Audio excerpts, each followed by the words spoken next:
You're listening to John Rawlings Real Talk on Community Broadband Radio Association's live stream. And we are live streaming on the internet now. And, we're going through a transition time, and we look forward to everybody staying tuned with us and joining in as we make things bigger and better as we go along the way.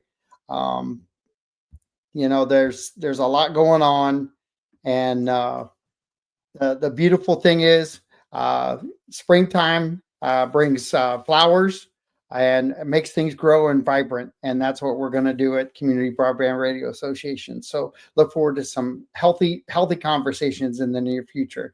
But along those lines, I have my very special guest in the house.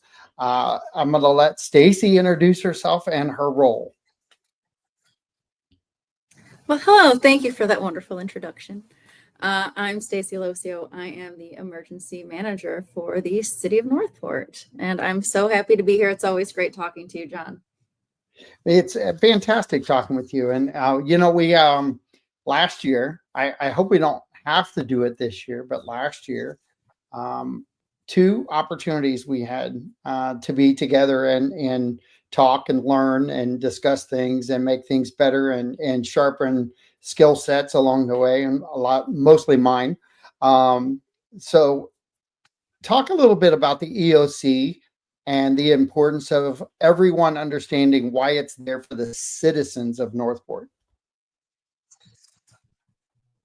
Yes. So our EOC, our Emergency Operations Center, is really the hub of all of the information that's happening from the incident. So whether it's a hurricane, a mass casualty event, pandemic, any type of disaster, you name it, man-made or natural, that's the place where all of our partners get together, we communicate with each other, and we organize information to get a common operating picture and to have an effective response to the event. So our Emergency Operations Center is right now located in City Hall, and we live there during an event. We're sleeping there and hanging out, trying to get together in this one room where we're collaborating. It's loud, it's crazy. We've got displays, we're, changing tactics, ordering resources. There's a lot of information flow happening is the main thing.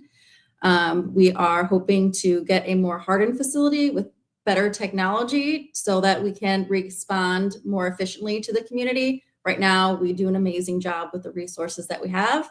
Don't get me wrong, but as the city grows, our program grows, and we need space for more people to really fit in this building. And so that's something that we're hopefully looking forward to in the next year or so.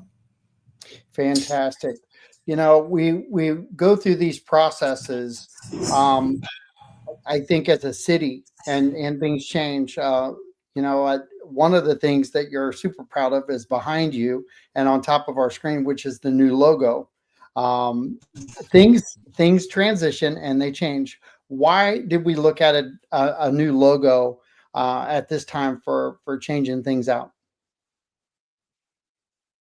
Yes, so emergency management is a whole city function. Right now, I love reporting to Fire Chief Titus. I couldn't ask for a better boss.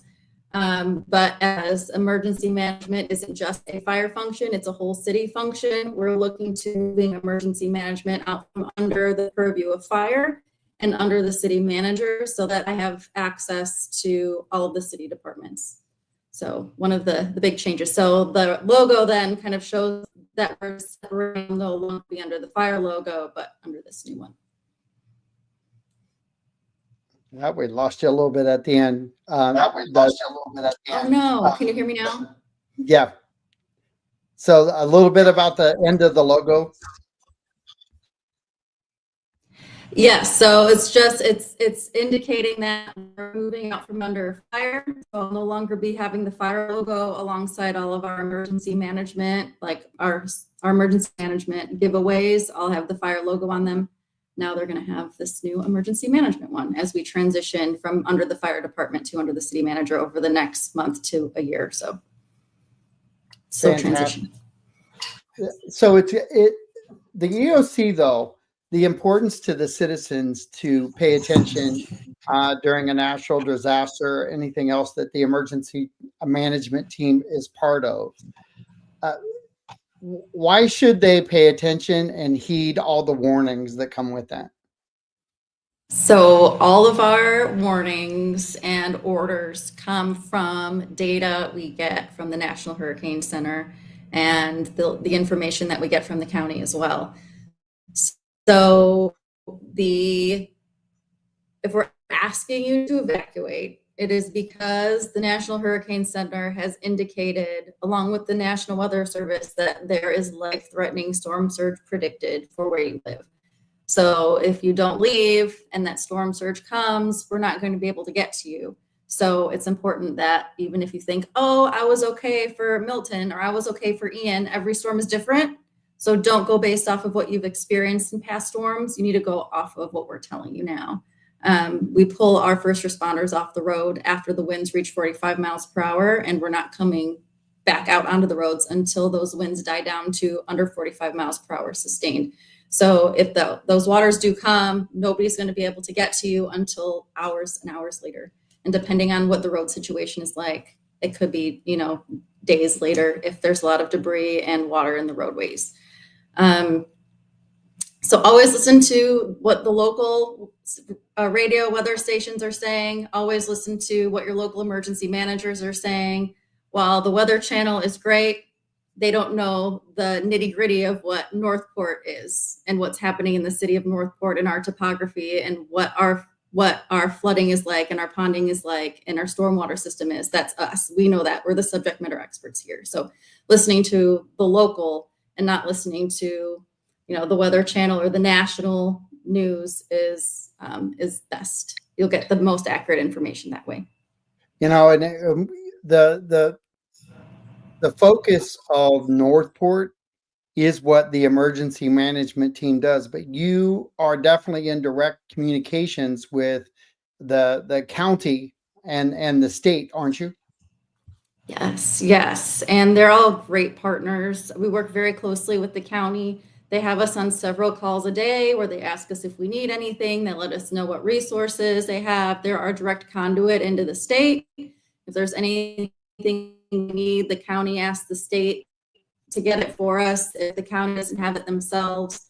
And they let us know what their struggles are. So if we're okay here in Northport, but like Debbie and Helene and Milton, Sarasota County was really heavily affected by those. So understanding what they're struggling with kind of gives us a perspective of, okay, it might be a while before we hear from them. They're really busy up there. Or we're not that impacted here. So maybe we should go send help up to them.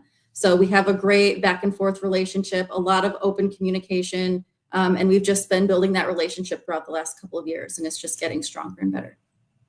We had a little bit of flooding several years back, but can we address some of those things that we learned after the floods?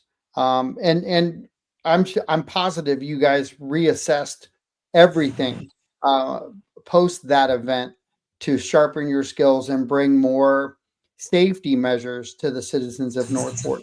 Can you talk about the aftermath of that and how that got addressed?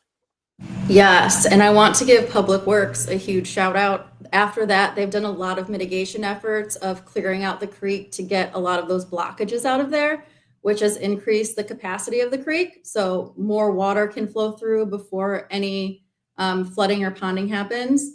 So that's been something that we've done as a city, biggest lift by Public Works to really get that done. It's really important.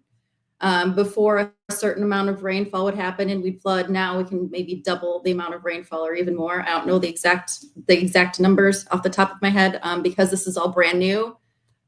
Within the last month, I believe he finished up the project. So we haven't had a big storm to see how much of the capacity has been increased, but I know that it's going to be pretty dramatic. And hopefully it won't be tested this season. But they've done a lot of work there. So mitigation is big. That's preventing as much of the impact as you possibly can. So we've done that. We also have updated our plans, coordinated more between fire and the police department about organizing those search and rescue efforts. There were a lot of, we call them self-deployed volunteers, our lovely residents with boats and want to go help, which is great, but it needs to be organized so we don't duplicate efforts. So there's been a lot of discussions and planning around how we can organize those folks to best leverage their resources into helping us. And then we pre-stage a lot of resources now. So we know from Ian and Elsa what resources we need for these search and rescue efforts. We order those ahead of time, knowing that with Milton, what was expected with rainfall, we ordered airboats, we ordered high water vehicles before the storm so that they'd be here after when we're ready to deploy everything. So we've done a lot. We are a lot more prepared. We have done a lot of mitigation, which is the most important thing for me, is the pre-planning and the mitigating so that we have a better resilience when these big storms happen. It doesn't have to be a big storm. It can just be a lot of rain for us. So right now we're getting significant rain. We're in a drought right now, so we have capacity, but we're getting significant rain this week. So we do need the rain. And it's funny because you say we need the rain, and in like 6 months, we're going to be like, will it stop raining? Please stop raining. That's true. That is 100% true. Yes. So, so building the capacity, I think, is the biggest thing that we've done. But we've done so much, and there's a lot more that all the departments have done to be better prepared. But those are the main things. Do you feel like we're ready for this season? Oh yeah, we're always ready. No, we're always ready. Last year, when the second time that we went in, Inglewood, north of us into Sarasota, felt the wrath of that event. And Chief Titus was sitting in the recording studio at that point. And he said, let me run down to the end of the hall and find out. But he was Chief Titus will definitely back me up on this. He was sitting there telling everyone, and then we got off the air and he says, I got to go down and look because we may not recognize our city if this thing continues. And he walked down to the end of the hallway and it turned and went north and it missed us. That being said, there was a lot of damage, a lot of things that happened. We also connected back with our teams north of us and provided a lot of supplies and manpower and anything that we could do. Can you talk about that connection and why that's so meaningful to have that relationship building throughout the years and how that has evolved into really a great support system? That's a great question. So emergency management really is making connections and coordinating. It's knowing who to call, what resources you need. And when, like my deputy, Mike Navarez, and I, when we deployed I went to Sarasota County, Mike Navarez went up to Madison County after Helene for a little bit. You form relationships with these people and you become a part of their team, and you become invested in their community, and they become really thankful of you for all of the work that you've done. I mean, it's very stressful, long hours, a lot of times no showers, not great food, and you're really helping them come up after disaster. And so, for example, Mike, when he was in Madison County, he made great connections with people up there. And when Milton was headed right towards us, they were already on their way here. They're like, Mike and Stacy need us. They were here to help us when we needed them. And they got as far as Tampa before we called them and said, we don't need you. We weren't hit as hard. And they found somewhere in Tampa that could better use their resources. So it's just forming relationships. You learn lessons when you deploy different places about how they do things. Every disaster is different. So you learn something from working a disaster somewhere else that you wouldn't get from working a disaster here. So you bring those lessons learned back. but also that comes with those friendships and those relationships to where now if Northport needs something, we have people from all across the state with great resources that are willing to come help us out. And a lot of that is mutual aid. So we helped them. We didn't charge them anything. They'll come help us. Same thing. They'll help us out of the kindness of their jurisdiction because disasters are tough and money is even tougher to come by. So it's just a great relationship to have. What is it that we need to do as citizens now to be prepared? Is there something coming up that we should start getting prepared for or attend? Oh, well, funny you should mention that, John. On May 31st at the George Millen Activity Center, we have our Hurricane Expo. It is from 10 a.m. until 2 p.m. I will be there with my deputy, Mike Navarez. We're going to be giving a hurricane season discussion. The National Weather Service will also be there, and they'll be talking about the tools that they use and the different forecasts for this upcoming season. Sarasota County is going to talk about the county side of emergency management, and Northport's own Public Works Department is going to talk about stormwater management. So you've got some great speakers, other Northport departments, county departments. The state is going to be represented. We have some federal partners that will be there as well as some local vendors and private sector. So Florida Power and Light will be there with their big trailer that they like to bring. That's really cool to see. Salvation Army is going to bring their canteen, handing out some food. We have an ice cream truck, another food vendor coming. So it's great to bring your whole family. There's going to be lots of giveaways and a lot of really great information. Even if you're not new to Northport and you've been here forever, you'll always learn something new. So I recommend that everybody come. And again, that's May 31st. It's a Saturday from 10 a.m. to 2 p.m. at the George Millen Activity Center. And that it's really important for people to go. And we've got Newcomers Day, and we've got a lot of new faces in town, and a lot of Northerners who may have gone through some blizzards and things like that. But this is definitely a different beast than the traditional blizzards. I've been through those myself. So in comparing the two, there's a lot to learn, a lot to pay attention to, a lot of safety precautions to take, and a lot of wise tips that come from the event. Can you talk about the effort that everybody puts together to really focus on a really educational process, but a fun way to learn it all? Oh, sure. Well, we do our hurricane seminars, and Mike and I will come to your HOA or Girl Scout, Boy Scout Club, your business, your faith-based organization, and we have a great presentation.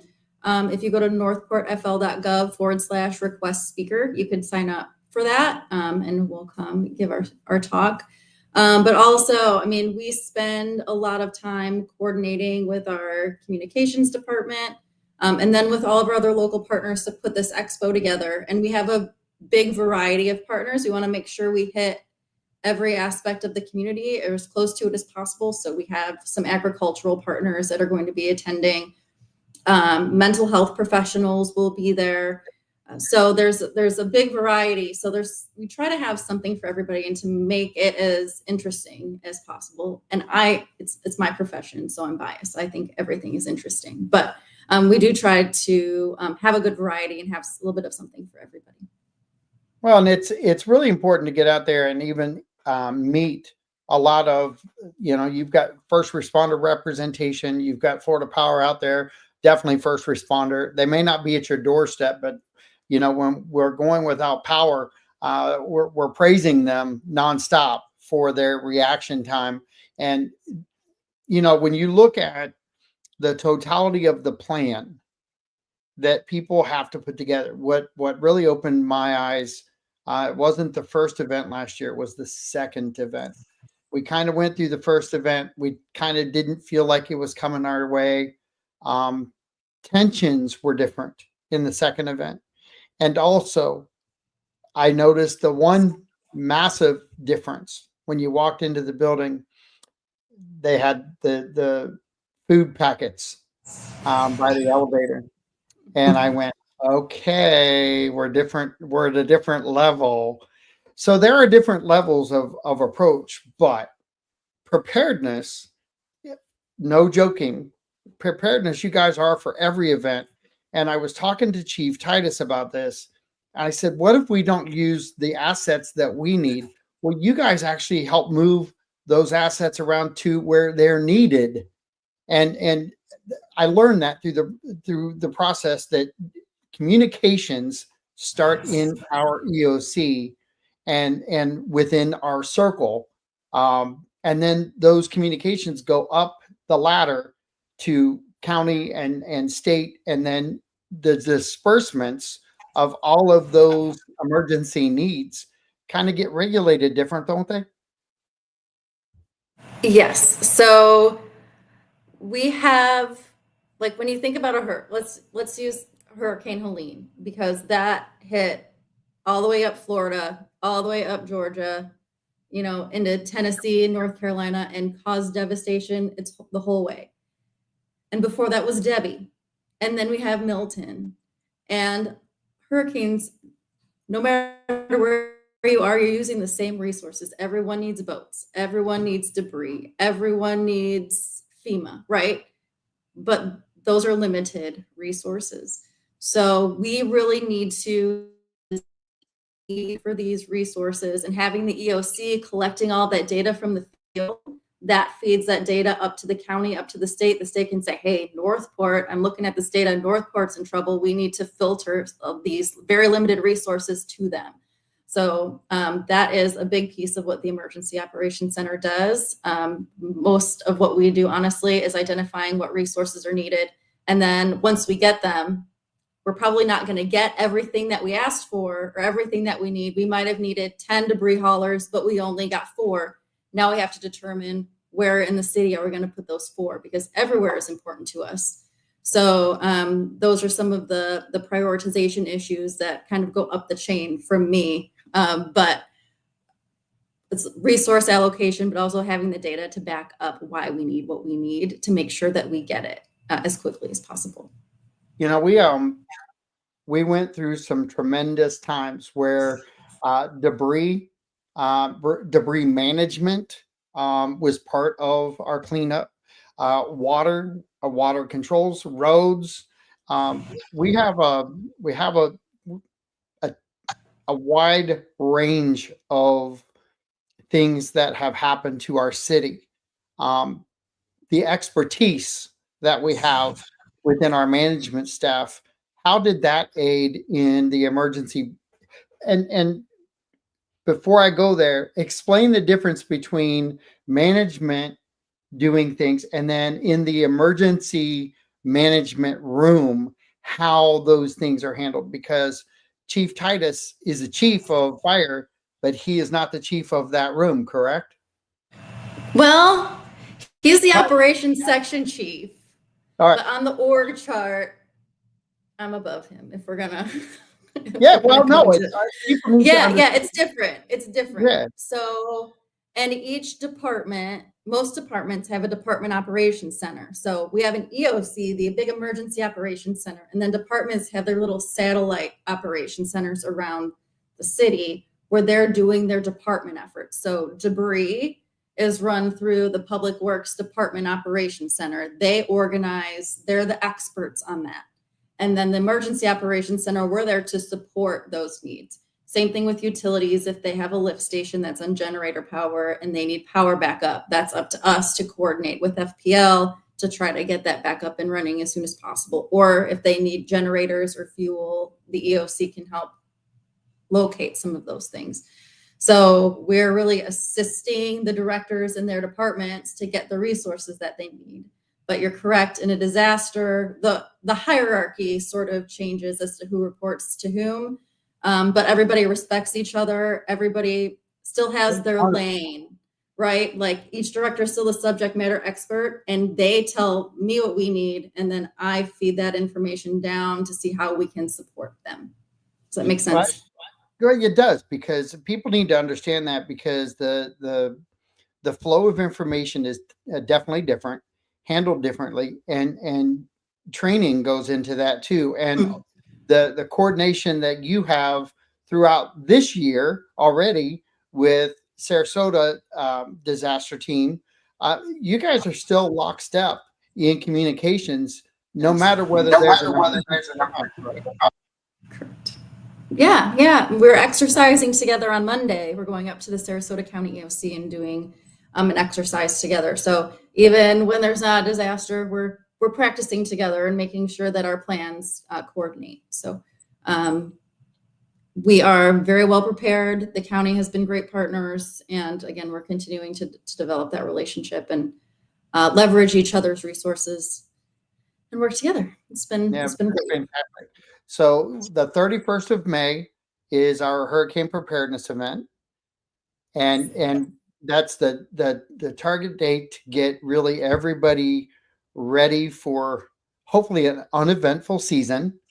I hope we have an uneventful I'm season. not saying anything, because if I say something, they'll be like, Stacy, it's your fault, you jinxed it. I knocked on wood, so I'm good. It's scary to think that we're back in season already, but it's also good to know that from this chair, I know we're in great hands. I know what I saw is unbelievable. If people had a chance to see what I saw, the focus and the drive and the commitment towards the citizens and surrounding citizens in different areas. When things went south, they still stayed. They still did their things. When we were good, they were still working hard at it, still volunteering to go places and check on people. We didn't talk about the coordination with the police department. We brought Chief Titus into it, but how because the EOC itself is one facet of it, but the close-knit relationship that you have from the EOC out to like the police department and where they're staged, and the importance of like a new EOC in a new building, hint, hint, how valuable that would be, because we are all scattered around. We're not central located in one spot. Can you talk about the need for that? Yes. So every department operations center that we have in the city, PD is one of those. They have representatives in the emergency operations center. So if I need to know something from the DOC, I can tell the representative. So for the police department, that's either going to be Captain King or Captain Fussell. So I can just say, Captain Fussell, can you find out from the DOC? Let's say I need to know like where they're staged, just to keep it simple. And he'll either know that because he's in communication with them all the time, or it's something where, it's a number. Maybe I need to know the number of patrols they have on the roads, and that changes all the time. Then he can just pick up the phone and call for me, so I don't have to chase these things down. And then if their DOC has information for me, I'm in meetings and running around, they know they can just call their DOC contact who will answer and say, hey, can you let Stacy know this, this, and this? And then they can run that message over to me. So we always have that open line of communication there. And of course, they can always call me directly, but this is just a more efficient way to communicate things back and forth that aren't critical. So there's a difference between just regular communication than that critical life-saving communication. There are in the hierarchy, because of who you are inside that building. How do you handle all of the stress? And it is stress. It's different, but it is stress, and I would couple that with a little bit of high energy, because the adrenaline. I used to feel that way when I was at the hospital when we worked trauma, and I almost feel like when you go into the EOC, that adrenaline, the minute you walk in through the door, you realize what you're doing, and it doesn't change who you are. You just adapt to the person you need to be within the walls, just like being in a trauma. You adapt and you take your position. Nurses who were head nurses are now, listening and following commands. So it's that same protocol within the EOC. But how do you deal with that as a community leader that you are? But then it's different within an emergency event. It is. And you need to keep in mind that we all have homes and families and pets and things that we also have to leave behind to come to work. It's really important ahead of time that we prepare and we have plans for our homes and for our families and for our pets so that we don't have to worry about that. I can just come to work and I can focus on taking care of my community because that's my job. That's what I'm here to do. And then as things get stressful, the adrenaline takes over. We have literally our risk managers are our safety officers, and they make sure that everyone is eating because, when your adrenaline's going, your fight or flight's going, you forget to eat. Make sure everyone's eating, everyone's drinking. We have little break rooms where you can just take 2 minutes, take a deep breath, try to calm yourself down a little bit when things start to get a little bit heightened.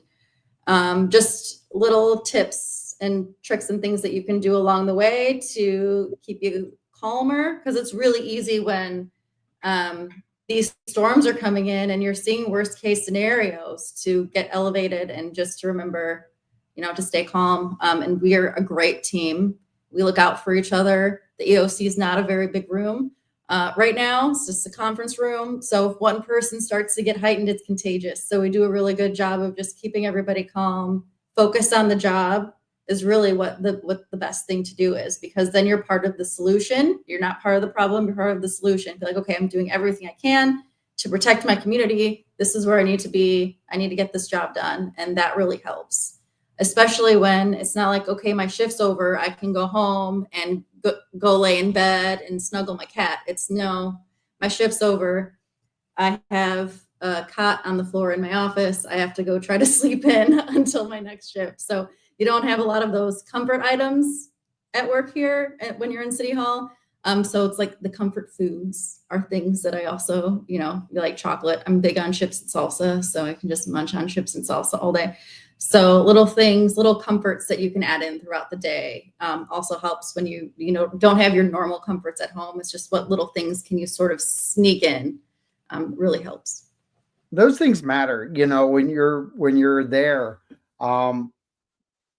It was really weird for me, being my first year doing it, is that I had a different mindset of what I was walking into. And I left both times super proud of the efforts that our city and our staff members were taking. You were gracious enough to come down several times and jump live on the air. Chief Titus was there.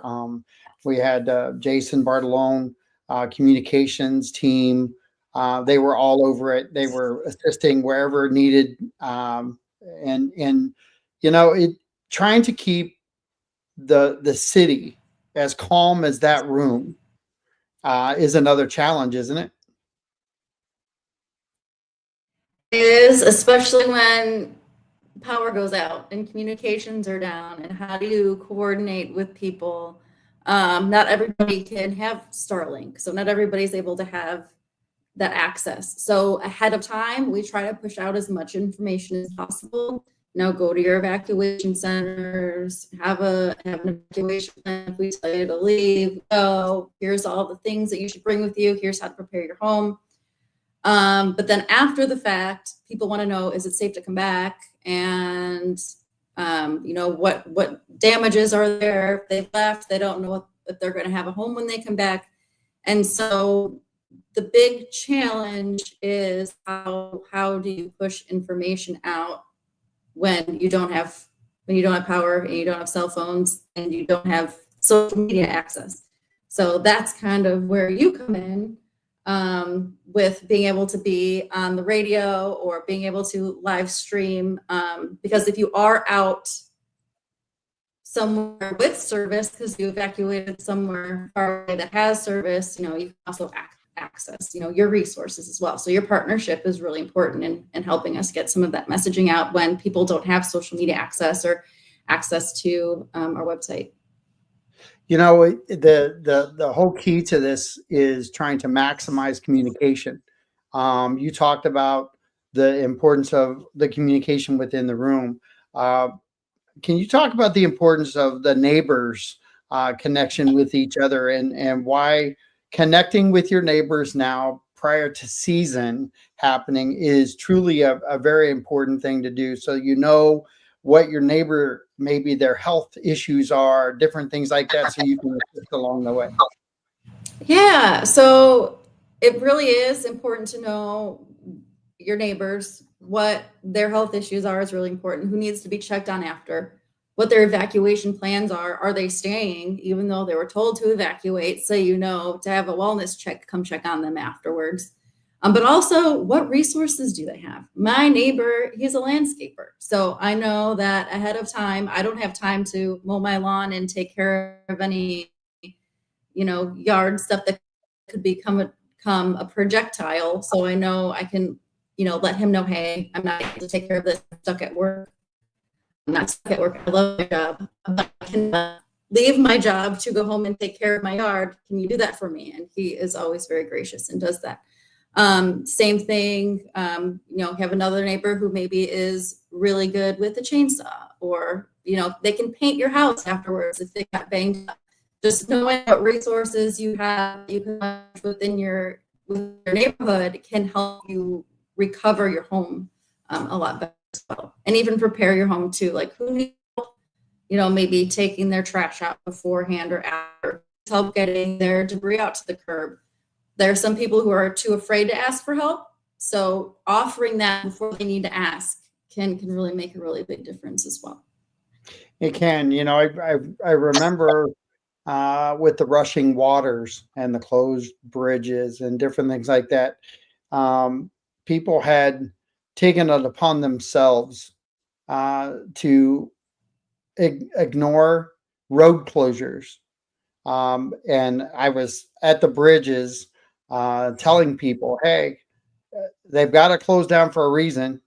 You're driving on a road that's half gone now. If you continue to drive on it, it's going to deteriorate. And what if we need an emergency vehicle to get in? People, can you kind of educate them on what happened on Price Boulevard and why was it important for them to stay in place versus taking a risk of driving on the deteriorated roads at that point? Especially with Price, because that's such a major throughway for the city. So what happened was, the water was rushing through there so much that it kind of washed out. And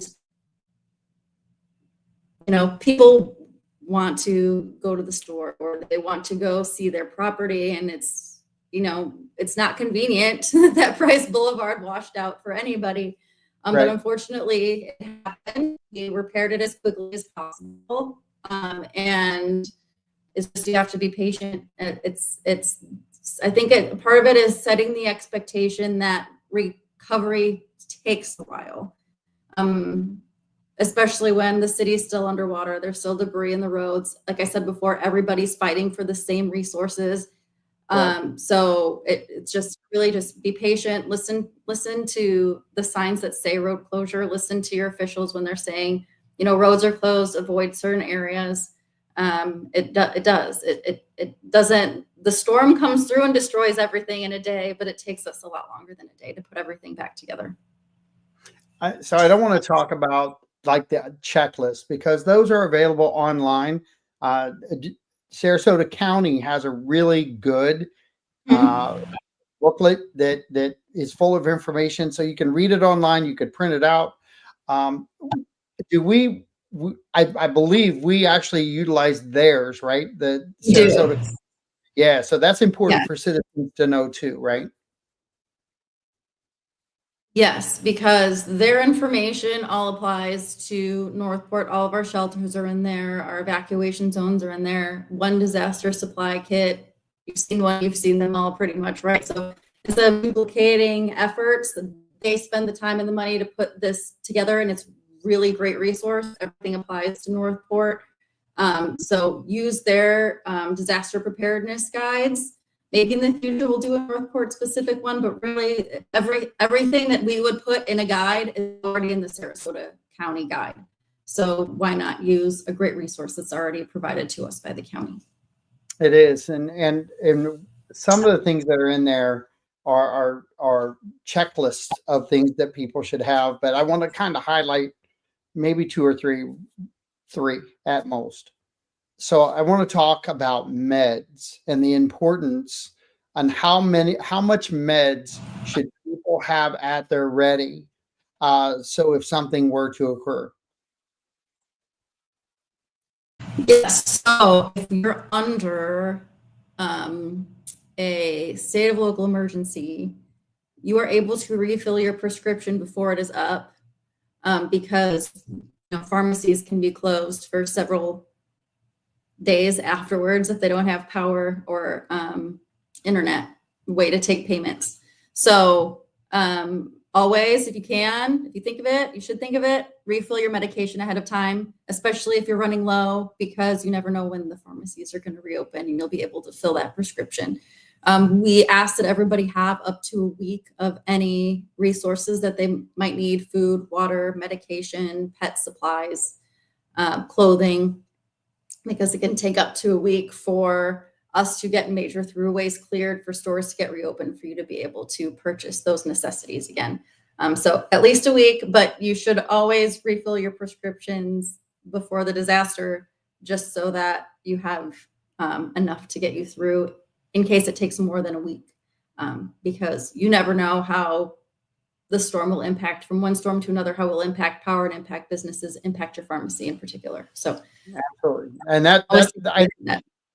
that's the most important one. Out of all the stuff, the meds are the most important part, because you just don't know when you're going to get that supply, or when a mail carrier is going to be able to drop it off, or UPS or Amazon or whoever you're getting that through now. So the importance of being prepared with that particular item is huge. The next two are just as important. I just won't put them at one or two, but it's water and food. So a week's worth, non-perishable. You never know when you're going to have refrigeration or how much. So it should be a gallon of water per day, because you're going to be using it to drink, to brush your teeth, all sorts of things if you're going to be evacuating somewhere. So bring gallon of water per day. It's a lot of water. I know it sounds like a lot of water, if that's what they recommend.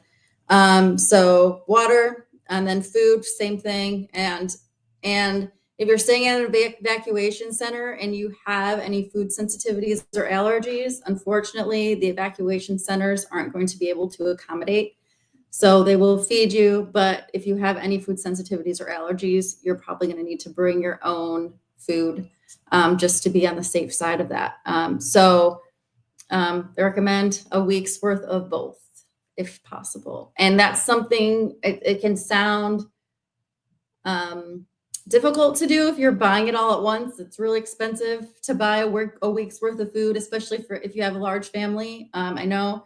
But if you buy it gradually over time, like you're buying cans of soup or fruit cocktail, whatever's really easy, cheap to get, when it's buy one, get one from Publix or Winn-Dixie, just take advantage of those deals throughout the year. And then by June 1st, hopefully you've got a fully stocked hurricane supply kit.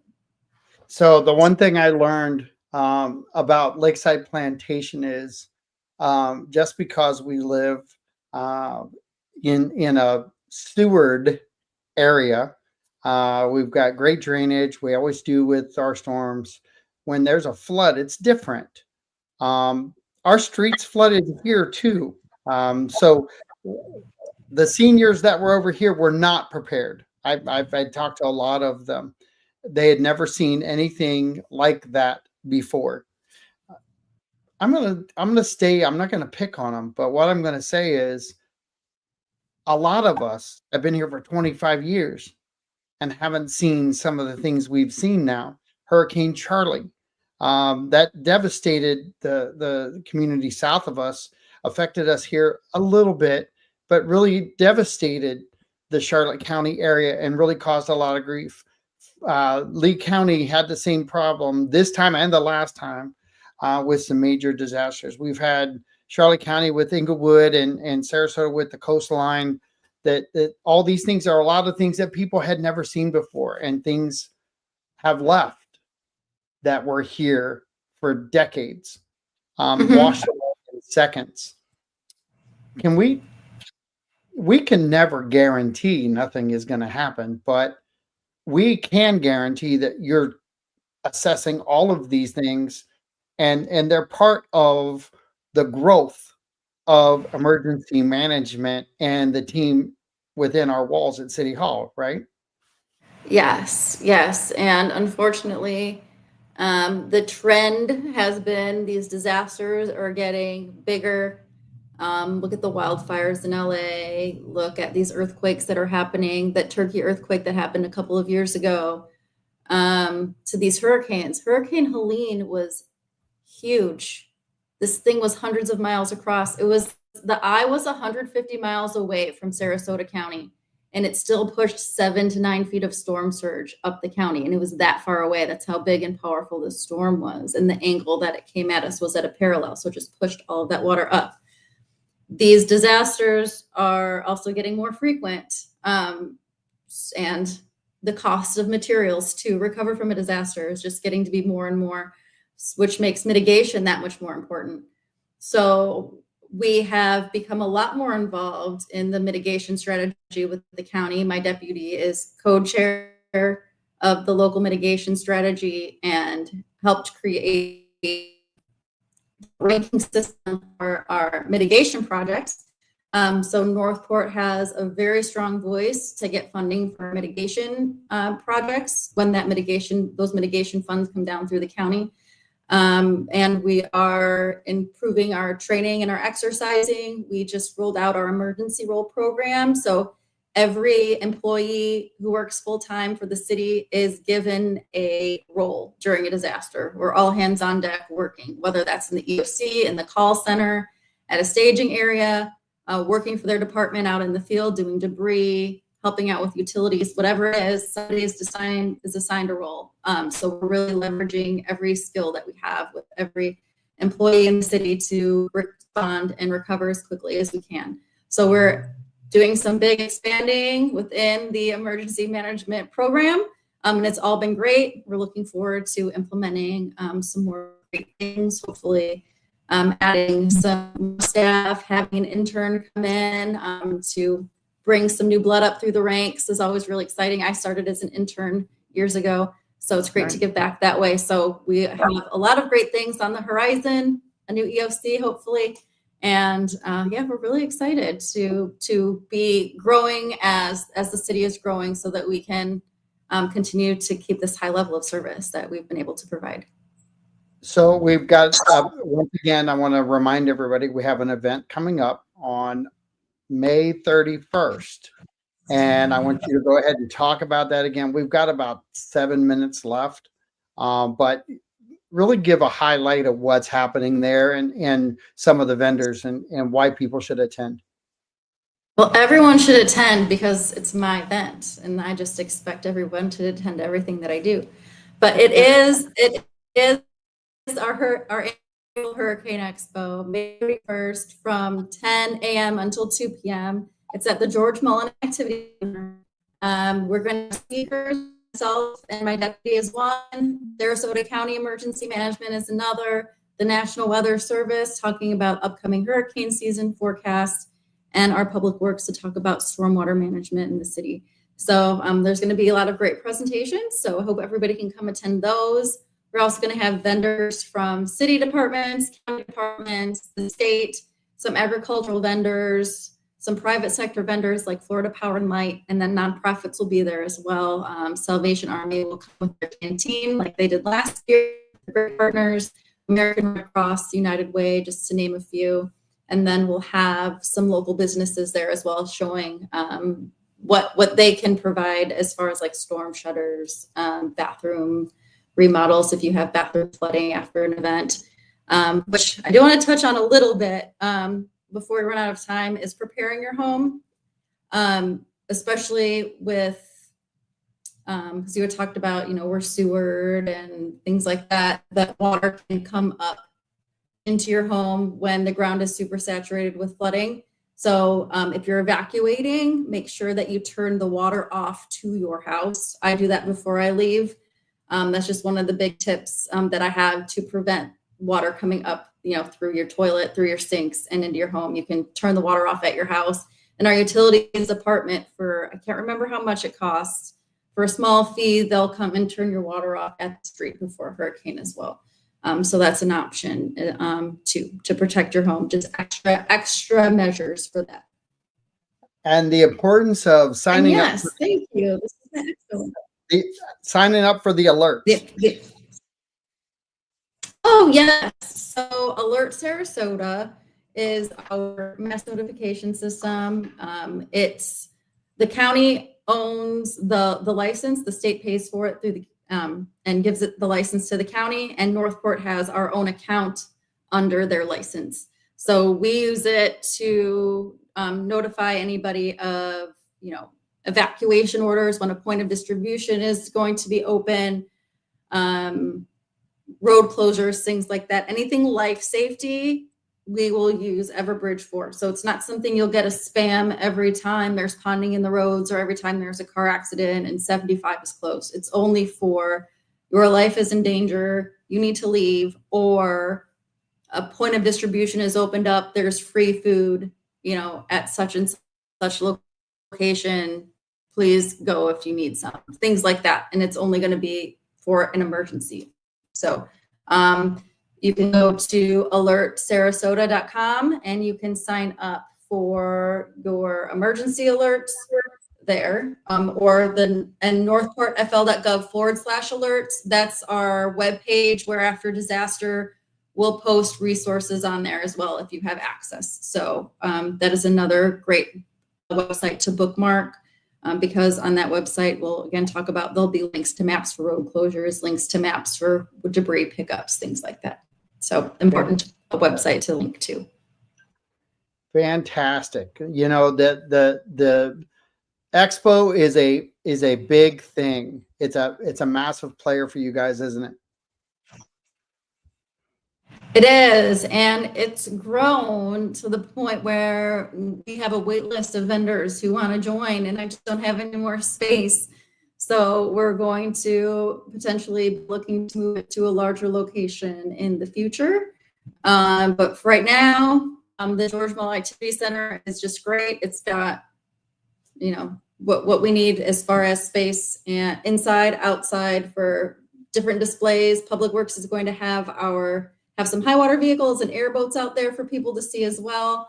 So it's going to be some really interesting vendors and displays and seminars for everybody to come listen to. So again, come check us out May 31st from 10 to 2 at the George Mull Activity Center. We had a lot of activity, a lot of things happening. I've been to the expo several times. It is a great event. You're right. It's growing. I do want to know what building we have that's going to be bigger to put it in. Which building is that? It might, we don't have one right now. But we do have some faith-based organizations, some nonprofit partners, or some local businesses that might be willing to provide a space. It might take some creativity, but we have a lot of great partners. So I know that San Pedro has offered space for the expo in the past, so it might be just asking them. I don't want to put them on the spot, but there are other partners as well. So we have options, and we are going to potentially be exploring those and see what happens for the future, because it has been growing as the city grows, and vendors have realized what a great event it is and how popular it is. So they all want to take part, and I want to be able to accommodate as many of our partners as possible. Fantastic. Well, I appreciate you taking your time out. I know you're taking some time off, but you were gracious enough to spend some time here with us today. And I want to say thank you on a personal level, because it's always fun to hang out with you and learn from you. And I have a lot of respect for you. And by taking time off, I'm at the governor's hurricane conference. So right. Well, hey, listen, you're I got to tell you, that conference is in good hands because you're there. Yeah. So I was asked to speak on a panel about municipal emergency management, and Mike Navarez was also asked to speak. So I've been very honored to be asked to present at the conference this year. So we're here representing Northport and showing everyone how great we are. Fantastic. Great job. And enjoy your week. Oh, thank you so much, sir. And thank you for having me. It's always a pleasure. Well, look forward to more. And so this is John Rawlings with Stacy with emergency management, the best team when we need them, because every team we have in Northport is the best team. Public Works, all of them, they do a fantastic job for all of us to make us all shine. It's a great team. Get to know them, get involved with your city, get involved across the board. The more that you're involved, the more you will appreciate the greatness that we all think we are. But know this: when you get involved and you're part of it, man, there's no better pride. I get goosebumps even thinking about it. It's pride, very prideful Northport. So thank you for your time. I appreciate you, Stacy. Thanks for listening in, and please share the information. We'll talk to you guys soon. Thanks, Stacy.